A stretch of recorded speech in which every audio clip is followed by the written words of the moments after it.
Hi Yogi, and welcome to another Slow Flow class with me, Oceana. In today's episode, we'll be building on the foundations of forward folds that we established last week. So this week I'm giving you some more intermediate options that you can choose to take if you feel like it, but I'll still be giving you some beginner-friendly options as well. We will also be working with Soma Namaskara, which is a form of moon salutation. It's not the main one, it's kind of a sub form that was taught to me by my teacher Shiva Ray. And all of the moon salutations really are said to have a very grounding, calming and soothing effect on the body and mind. So I do hope that you find that useful, particularly as we are currently going towards the sort of heat of summer. So we're sort of counterbalancing that in our yoga practice. We are using a few more props than we normally might, so we will be using a yoga belt. If you have one, great. Otherwise, grab yourself. You can use a regular belt. You could use a scarf or a necktie as well as a substitute, and I would highly encourage you to get that because we will need it. And we'll also be using 2 yoga bricks. So again, if you do have those lying around at home, great. You may not need these if you're very flexible, but I would advise you to get something. If you do need to substitute them, then grab yourself a thicker, sort of heavy-duty hardback book. I've of course grabbed everyone's favorite book off my bookshelf, which is 1,000 Nudes. I do have to mention that I was a art student at one point, so that's why I own this. Don't judge me. And we will start in a seated position. So once you've grabbed all your props and substitutes, let's all meet there in the center of our mats. Once you find a comfortable seat, of course, feel free to roll up the back of your mat or grab a blanket or pillow to elevate your sitting bones with. Otherwise, we'll start with the left shin in front of the right, or if you're going for the heels in one line, again, left heel in front of the right. From there, find the weight of your body in your sitting bones and then lengthen upwards through the crown of your head so that you're creating length and space in the spine. From here, we'll go through a couple of limbering exercises, moving very gently with our breath. So we'll interlace the hands in front of us and then pressing the palms away towards the front of the mat. As you exhale, round the spine back and tuck your chin in towards the chest.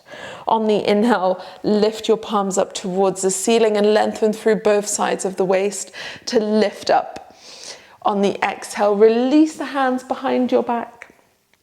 Interlace them again, lift the chest up towards the chin and roll the shoulders back as you inhale. Exhale, keeping your sitting bones grounded towards the floor, start to reach the chest forward towards the space on your mat in front of you. Stay for just a breath or 2 here. Find a little bit more length in the back of the neck. And on an inhale, come all the way back up to seated. Bring the hands back in front of you. Go for the unusual interlace here. So just go 1 pinky finger over. I often say if it feels unusual, you're in the right place.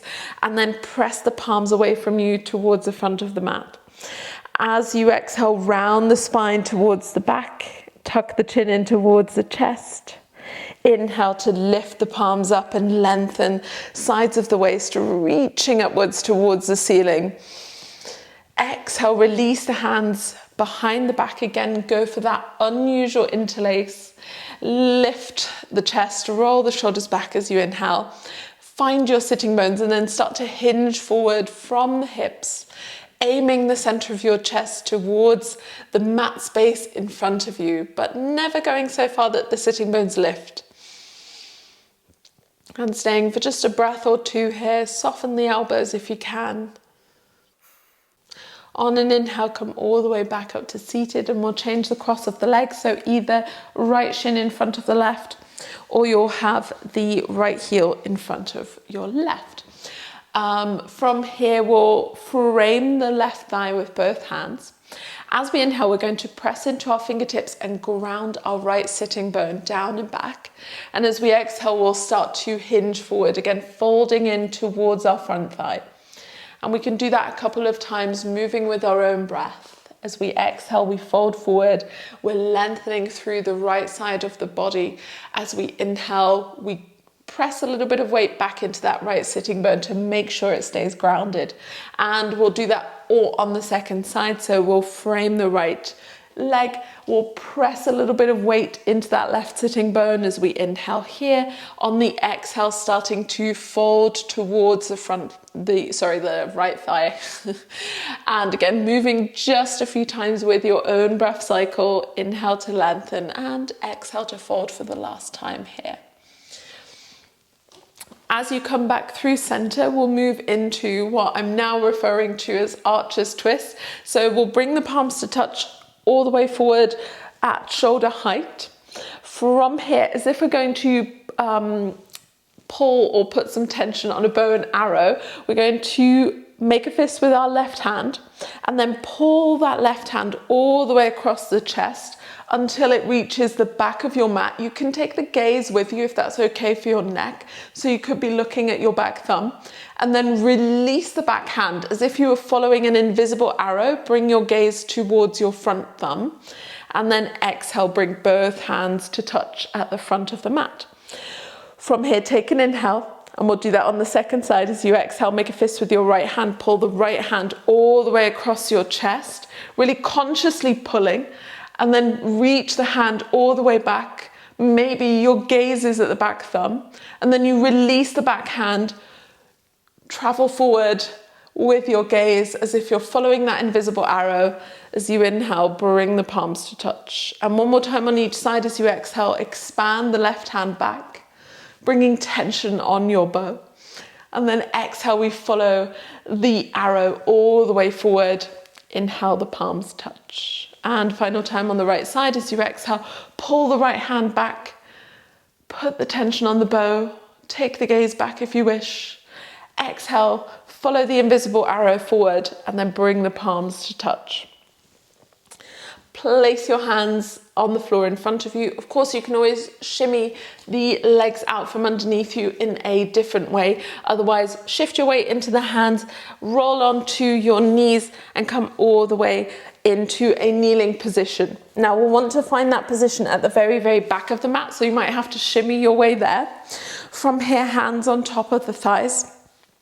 As you inhale, you're going to create some traction by pulling the hands against your thighs and lifting your chest towards the chin, rolling the shoulders back.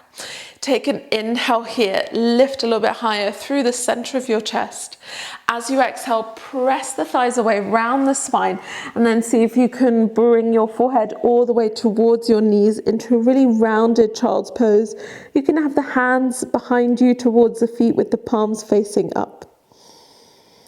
On an inhale, circle your arms out and around until they come to the space in front of you. Then slide your way forward until the hips stack on top of your knees in a puppy pose position. From here, make sure that the knees are hip distance. And for a moment, really press into your hands, spin your inner elbows forward. See if you can tuck your front hip points towards your lower rib cage.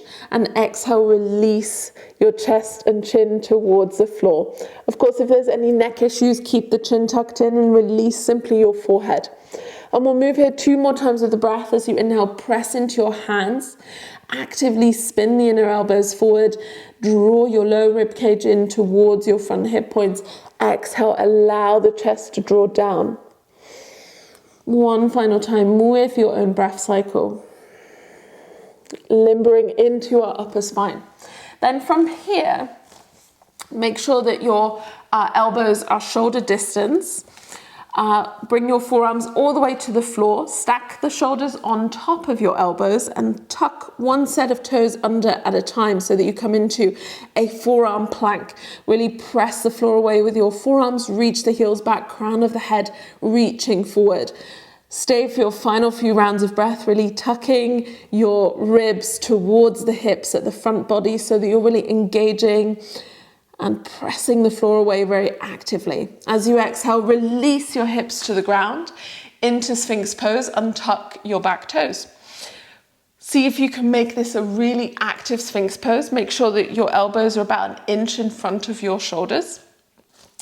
Draw your fingertips back towards the feet. press the tops of your feet really firmly into the ground and engage your glutes just a little bit so that you can start to open the center of your chest towards the front, really shining your collarbones forward, drawing the shoulders away from the ears and reaching them a little bit closer towards the spine in the back body. As you exhale, release the hands under your shoulders, tuck the toes under. Inhale to your tabletop position via the knees and exhale to press all the way back into a downward facing dog. Feet hip distance when you get there, pressing down through the L shape of your index finger and thumb. And for this first downward dog, feel free to keep a really generous bend on your knees. Have a little pedal through the feet, a little shimmy of the hips. So you're wagging the tail of the dog. And maybe for a moment you find just a little bit of stillness here, focusing on your breath. When you're ready, the big toes touch at the back of the mat. As you inhale from here, left leg lifts up and back, point your toes. As you exhale, left knee draws in towards the chest, press the floor away in a tiger's curl. And then exhale, 2-step shimmy, or use your hands to help yourself to get your left foot to the front of the mat. Now here it's really helpful to grab hold of your bricks and place them on the highest setting to frame your front foot if you do have them available. Otherwise you can keep the hands on the floor and you just will have slightly less space to move into, but that's quite okay as well. So from here, actively engage your front heel towards your back knee so that the legs are very, very active. Squeeze the elbows in towards your rib cage, lift the chest, lift your gaze for a moment straight ahead. As you exhale here, draw the hips all the way back. If you can lift your front toes towards your face and straighten the front leg, or you can keep a really, really generous bend on your front knee here. As you inhale again, come forward, rebend your front knee into your low runner's lunge. Draw your front heel towards the back knee.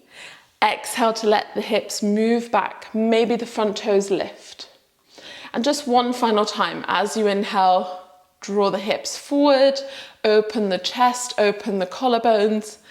Exhale to draw the hips back into our half splits. Rebend your front knee, tuck the back toes under as you inhale, lift the back leg. Again, take an in-breath to really press the back heel away, roll the shoulder blades together in the back body into your runner's lunge, and exhale to draw the hips up and back, lift the front toes and fold in.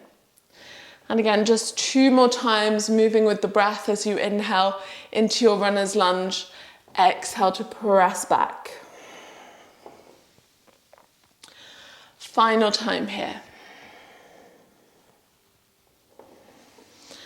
Once you come back to your runner's lunge, release the bricks either side of your mat, frame the front foot with both hands, and exhale to step all the way back into your downward facing dog.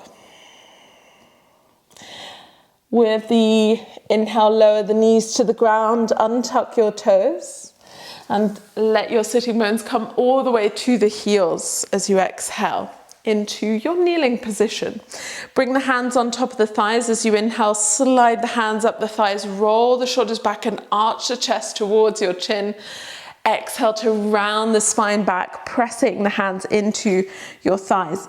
Then slip your hands behind you, palms facing up. You can round your forehead in towards the knees. Inhale to slither your hands all the way around and in front of you. So you're coming into an extended arm child's pose.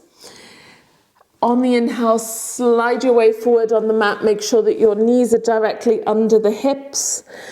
Pressing into the hands in front of you. As you inhale, lift up, spin the inner elbows forward. Activate the muscles in the front of the body by drawing your lower ribs towards your front hip. As you exhale, let the chest melt towards the floor. 2 more times, moving with your breath as you inhale to lift. Exhale to lower. Final time here. Inhale, press the floor away. And exhale to soften. Keep the forearms where they are. Make sure that the elbows are underneath your shoulders, and then tucking under one set of toes at a time, shoulders in line with your hips, engaging the front of the body into your forearm plank here. Press the floor away really actively, engaging every single muscle. Press the heels away, lengthen crown of the head forward for your final few breaths here. Let your body shake if that's what it wants to do. And exhale, release the hips to the floor. Press the tops of the feet into the ground as we find our Sphinx pose. Make sure again your elbows are just about an inch in front of your shoulders, and then roll the shoulders towards one another so that you're retracting them towards the spine. You're shining your collarbones open towards the front of the mat, pressing the floor away so that you're lifting the shoulders away from the ears and activating the legs, really pressing down. And gently as you exhale, release the hands all the way underneath your shoulders, chest towards the floor. Tuck the toes under as you inhale, press your way into a tabletop. And let the exhale carry you all the way back into a downward facing dog, Ardha Mukha Svanasana. Bring the big toes to touch at the back of the mat. As you inhale, let the right leg lift up and back, point the toes for three-legged dog. As you exhale, draw the right knee in towards the nose. Bring your shoulders on top of your wrists into a tiger's curl. Step or shimmy your right foot forward and then lower your back knee to the floor. Again, if you do have those bricks available, grab them and frame your front foot with them on the highest setting. As you inhale, draw the hips forward, bring the shoulders together on the back body, lift the chest and the gaze. As you exhale, draw the hips up and back into your half splits. Again, if it's available, you can keep a really generous bend on your front knee. You could be straightening that leg, lifting the toes towards your face, simply focusing on keeping the spine long here. And again, as you inhale, you bend the front knee coming into your runner's lunge. And exhale, letting the hips move back, the toes drawing towards your face. One final time, moving with the breath as you inhale to come forward. Exhale draws you back. This time as you come forward, tuck the back toes under and lift the back knee into a high runner's lunge. As you exhale again, the hips draw back into Parsvottanasana, pyramid pose. Crown of the head is reaching forward. Inhale, draw the hips forward, press your back heel away, lift the chest. Exhale, let the hips move up and back, lift the front toes if it's available. And one final time, moving with the breath here.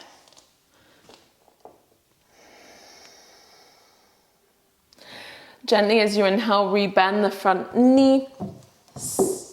Place your hands either side of your front foot and then step the front foot to the back into your downward facing dog. Exhale there. Press through the L shape of your index finger and thumb. Spin the inner elbows forward. Press the floor away and keep your gaze in the center of your mat. From here, lower the knees down to the floor. Untuck the toes. Hands on top of the thighs as you inhale. Arch the spine. Lift the chest towards your chin. Exhale to round the spine all the way down, forehead towards the knees, hands behind you. Slither the fingertips all the way around and in front to an extended arm child's pose. Then gradually shift your knees directly underneath the hips and exhale to let the chest melt towards the floor into puppy pose.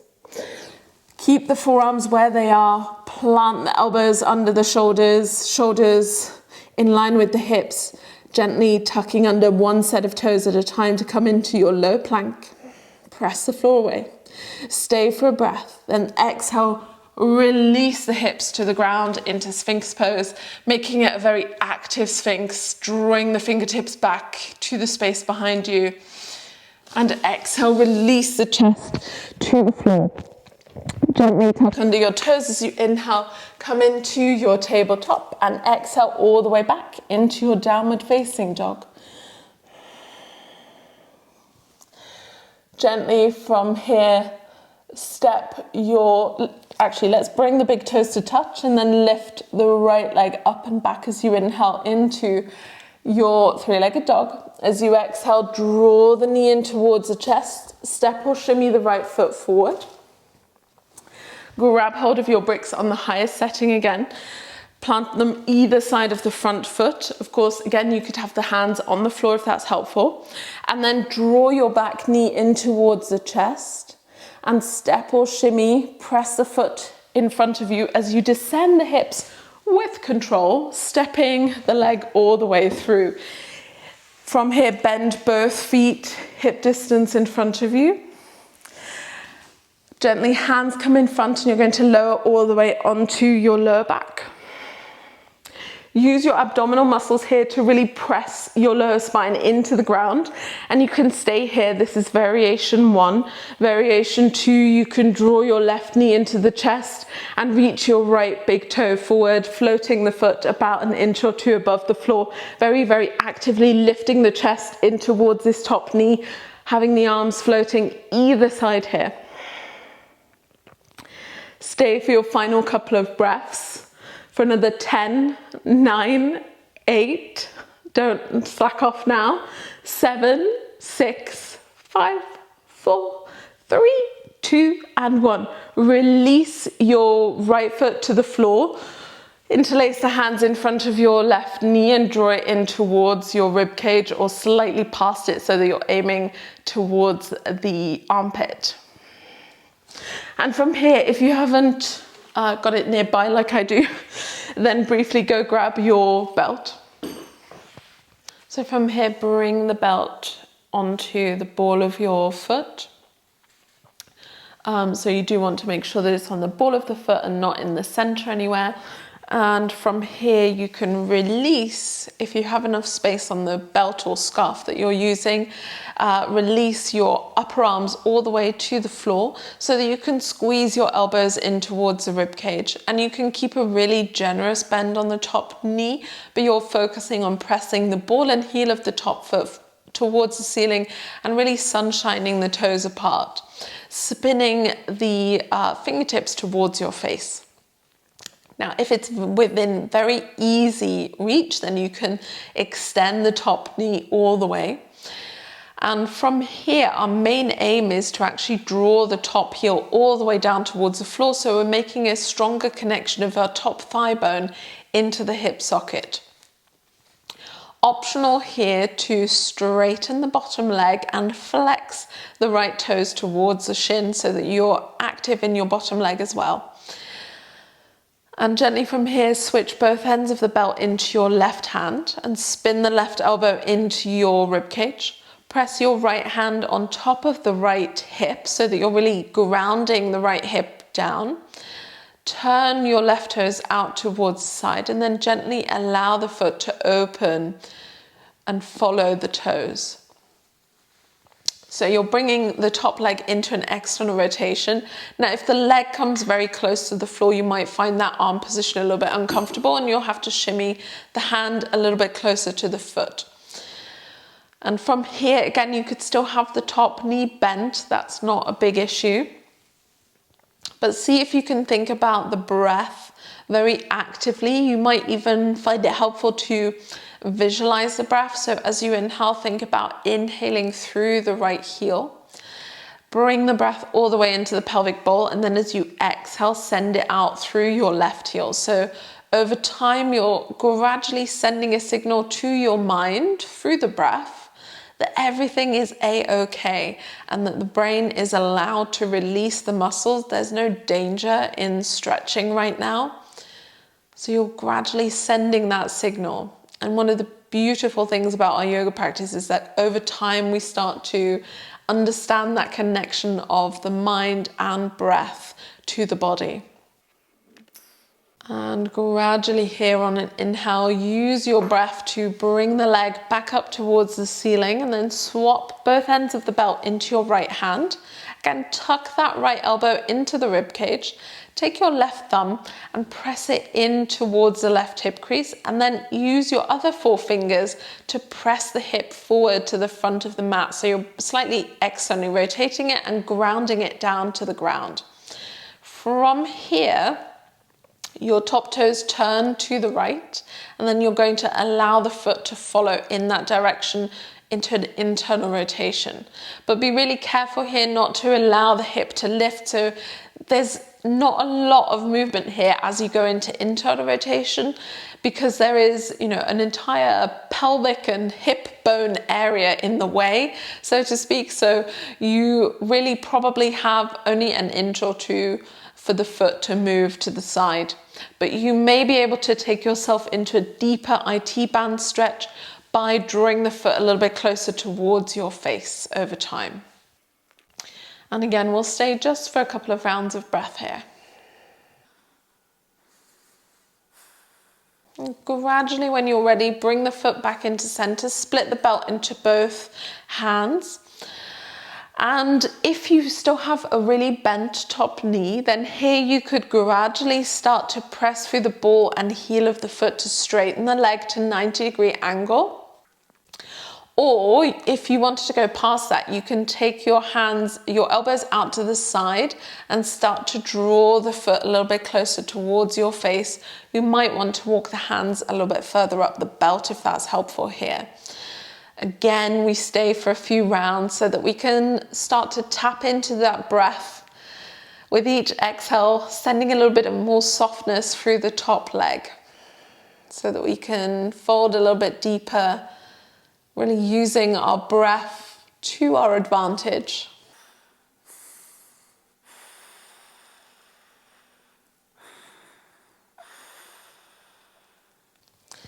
Gradually from here, lift the top foot back up towards the ceiling. Bend your right knee and bring the foot flat to the floor. From here, release the belt to one side and for a moment hug your knee in towards your chest. You can interlace the hands in front of the knee and then plant your left foot down as well. From here, bring the right ankle just below the knee on your thigh. Flex your right toes very actively towards the shin bone so that you're protecting your right knee joint, and then gently allow the knee to press towards the front of the mat. So we're coming into eye of the needle, or sometimes it's referred to as a reclined figure of 4 pose. Now, if you're already feeling quite a lot of sensations in your inner thigh and maybe your right glute, then you can stay here with the hands resting by your side, palms facing up. If there's not a lot going on here, you can start to draw your left knee in towards the chest. You can keep the left foot relaxed, but make sure that your right foot is still flexing in. And option 3 here, you can reach the left arm around the outside, right hand goes through the legs. You could be holding on to the back of your thigh or all the way to the shin and interlace the hands there so that you can draw the knee a little bit closer, but make sure that whatever option you've chosen, that you're still able to relax your shoulders to the floor and you're still able to breathe very evenly here. We'll take just a few moments for the body to soften towards the ground, for your muscles to gently release. See if we can ease a little bit more tension from the body. And when you're ready, release the interlace of the hands very gently without pinging the leg. Keep your legs exactly as they are, but bring your arms out to the side into cactus arms. Plant your left foot to the floor. Then allow your right heel to drop over to the side so that you come into a sort of cross-legged version of a reclined twist. If you wanted to bring this twist higher up into the spine, you can move your knees a little bit closer towards the armpit. And you can either keep your chin in between the collarbones, or you can allow the head to move in the opposite direction so the gaze goes over to your right elbow. Just for a few rounds of breath here, Seeing if there's any spaces you can soften from. Allowing the back of the body to be heavy towards the floor. Allowing the right shoulder to be grounded. Maybe even closing the eyes.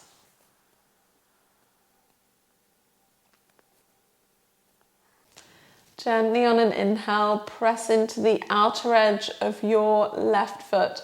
Press down through your left arm and lift the left knee towards the ceiling. Plant the right foot on the ground. The knees are hip distance here for a moment. You can have just a brief windscreen wiper of the legs to ease any remaining tension. From here, straighten your left leg along the mat and flex the toes towards your face. See if you can reach your fingertips forward, take the gaze to the front of the mat, and then slowly curl up through your spine to come all the way up to a seated position. Again, if you do have your bricks, it's helpful to bring them towards the sides of your hips here. We're going to step our way all the way back here again through our sort of pistol squat hybrid. So if you do have the bricks, your hands go on top, otherwise hands on the floor. You can try to do the same thing. So you're pressing forward to shift your way into your right leg, then float the left foot off the ground and slide it all the way to the back of the mat. As if nothing had ever happened, you can release the bricks. From your runner's lunge, as you exhale, step the front foot to the back into your downward facing dog. Exhale there. Inhale to come all the way into your kneeling position. Hands on top of the thighs as you lift the chest towards the chin. Exhale to round forehead towards the knees into child's pose. Circle the arms all the way around until they come in front of you. Inhale to slide forward, knees directly underneath the hips.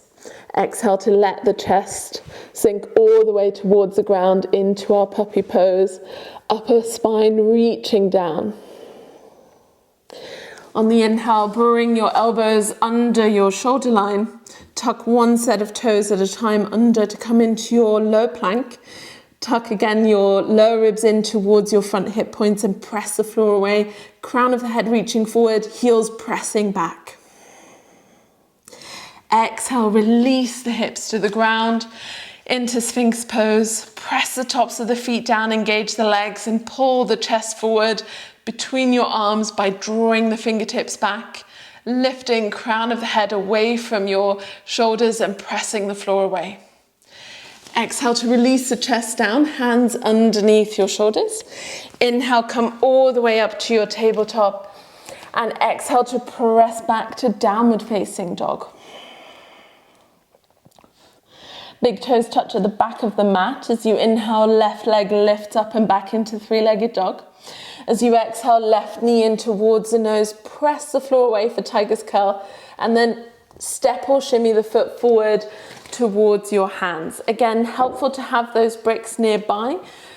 Otherwise, of course, you can keep the hands on the floor, doing our pistol squat step through. So we're shifting our way into the left leg, drawing the right knee as high into the chest as we can, and then shimmying the foot forward with the right toes flexing towards the face so that we can vaguely control our descent to the floor. But if you have sort of crash landed there, don't worry.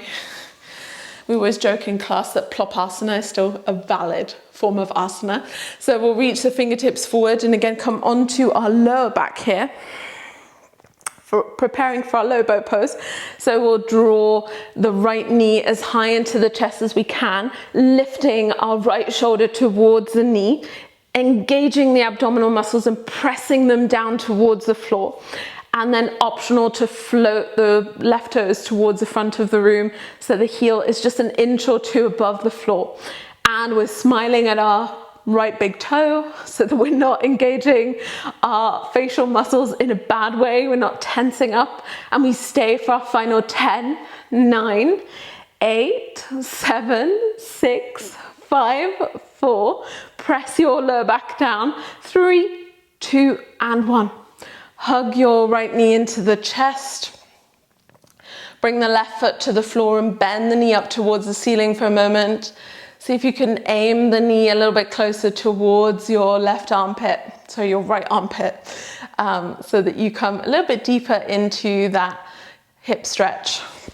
And again, if you, like me, have placed your belt too far away from you, then go grab your belt, scarf or tie and plant the center of your strap around the ball of the foot. So this top bit, one end of the belt in each hand, pressing the ball of the foot and the heel equally towards the ceiling, sunshining the toes apart. Allow enough slack on the belt so that again you can bring your elbows in towards the sides of your rib cage. You're very actively drawing your shoulder blades in towards the spine in that chaturanga arm position here. And as always, you can keep that really generous bend on the top knee, or if it's been within very, very easy reach, you can straighten the top leg completely. Gently, when you're ready, allowing the left leg to travel forward with the toes flexing towards your face, if you wish. Now, again, initially here, create the aim that you're drawing your top heel down towards the floor, creating a stronger connection of the top thigh into your hip socket. Let the chest be nice and open. Let the toes draw towards your face. And from here, we'll swap both ends of the belt into our right hand. We'll open the right toes to the side first, and then plant the left hand on top of the left hip. Really firmly grounding the left hip down, we'll slowly allow the right foot to open out to the side into that external rotation. Now, if you are bumping into any wall space like I am, just shimmy yourself very gently out of the way. And if your leg, again, is very close to the floor, you may have found this arm position becomes uncomfortable, so you can walk the hand a little bit closer towards your foot.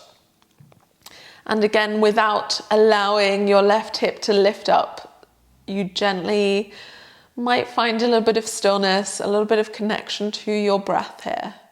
And again, if that visualization is helpful, use it to release the muscles in your right leg and allow yourself to come a little bit deeper into the stretch just for your final few rounds of breath here.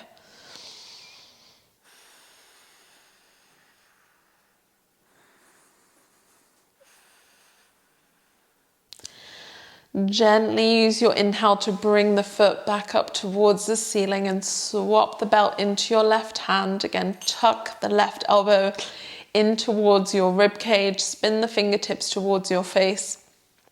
You could still have the top knee bent.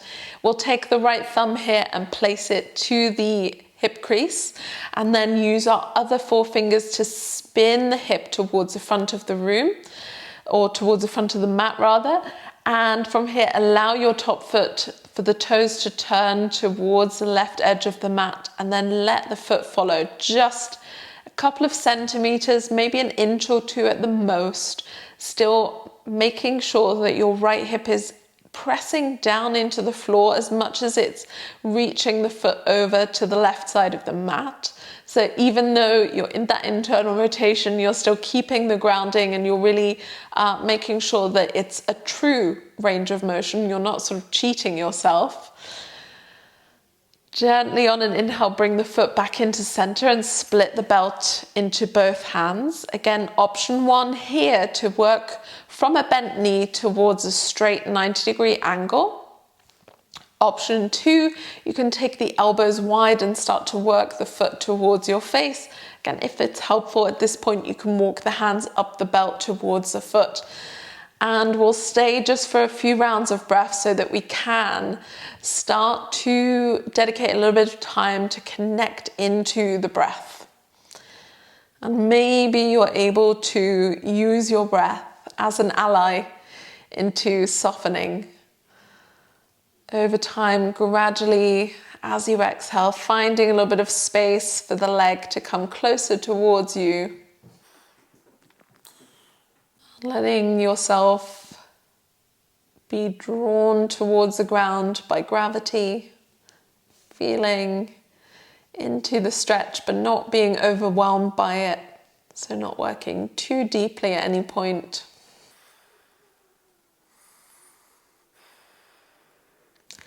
And gradually from here, allowing the leg to lift back up first.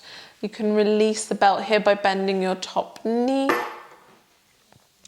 And from here, bend your left leg, bring the feet hip distance next to each other. And then just for a moment, have a little windscreen wiper of the knees left and right to ease any remaining tension in the legs. From here, we'll bring the left ankle just below the right knee with the left toes flexing towards the shin bone. And again, option one, you could be here with the hands down by your side, palms facing down, focusing on pressing the left knee forward. If this isn't causing you any sensations in the body, then you could start to lift the right knee into your chest. And I would always encourage you to initially just lift the knee in and see how close it will actually come towards your body so that you're not sort of over-egging things. And then if you do want to take a little bit further, you can have the right hand go around the outside and the left hand threads in between your legs, either to the back of your thigh or all the way to the front of the shin bone, where you can interlace your fingers. And either of those is a great option. Any variation really is a great option, as long as you can still keep your spine fairly flat to the floor and the shoulders relaxed and the breath easy. So there's no sort of unnecessary tension in the body here. We're really trying to focus on softness and stillness just for these final few rounds of breath here in our eye of the needle pose.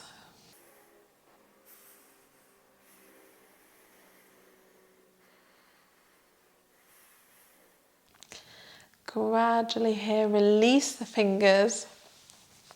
Keep your legs exactly as they are, but bring your arms into cactus arms either side of your shoulders. And from here, bring your right foot all the way to the ground. Let the left foot, sole of the left foot, come down towards the right edge of the mat or just beyond it. And you could stay here. If you want to, you can cross the legs completely, or you could even shimmy the knees a little bit closer towards your right armpit.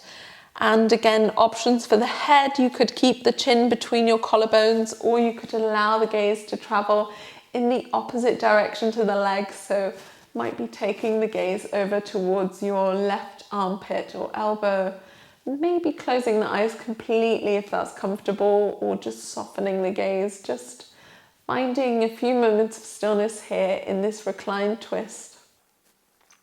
Allowing right shoulder to be weighted down towards the ground.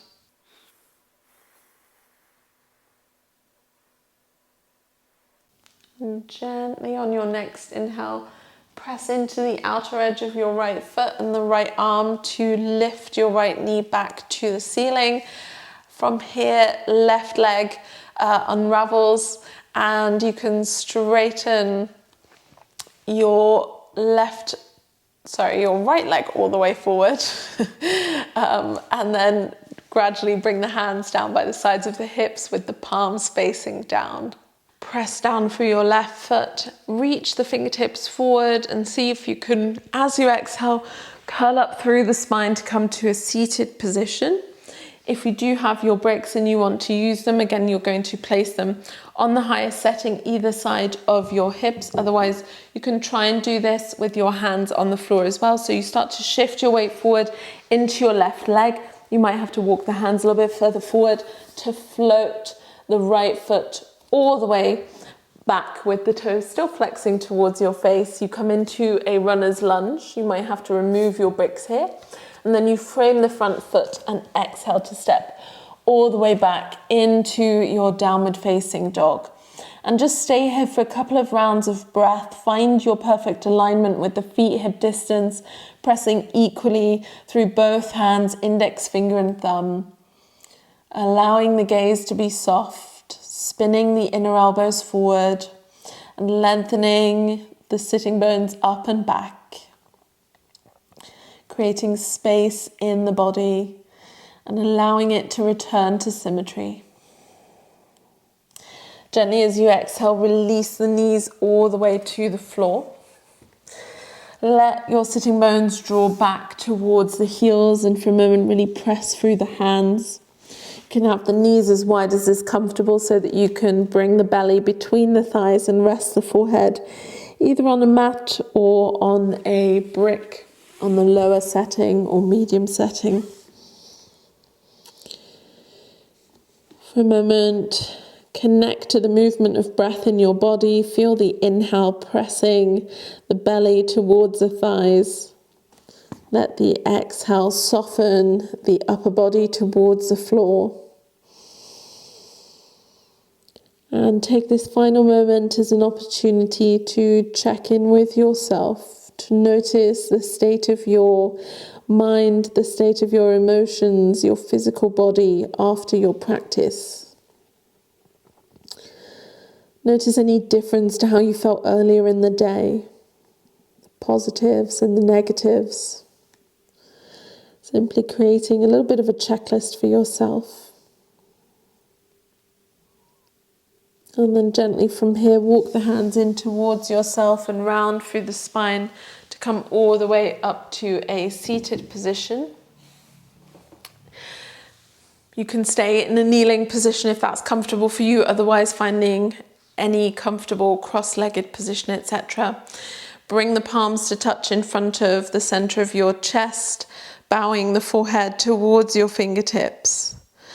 Give yourself a gentle smile, and potentially here you give yourself a little bit of gratitude for showing up on your yoga mat in the first place, which is always the hardest part of our practice. And then you might plant your sankalpa, your good seed of positive intention. And if you can't think of anything for yourself, send it out to somebody else who needs it more than you do. The light in me recognizes the light in you. Namaste, yogis. So thank you so much for joining me in today's practice. Of course, if you have questions, suggestions or feedback, pop those in the comments section down below. If you like the video, give it a thumbs up, subscribe to the channel and share it with your friends to spread the good word. If you would like to find me anywhere else online, I will leave all of that information in the video description below. And I hope to see you back here on the mat for another slow flow with me next week. Bye, yogi.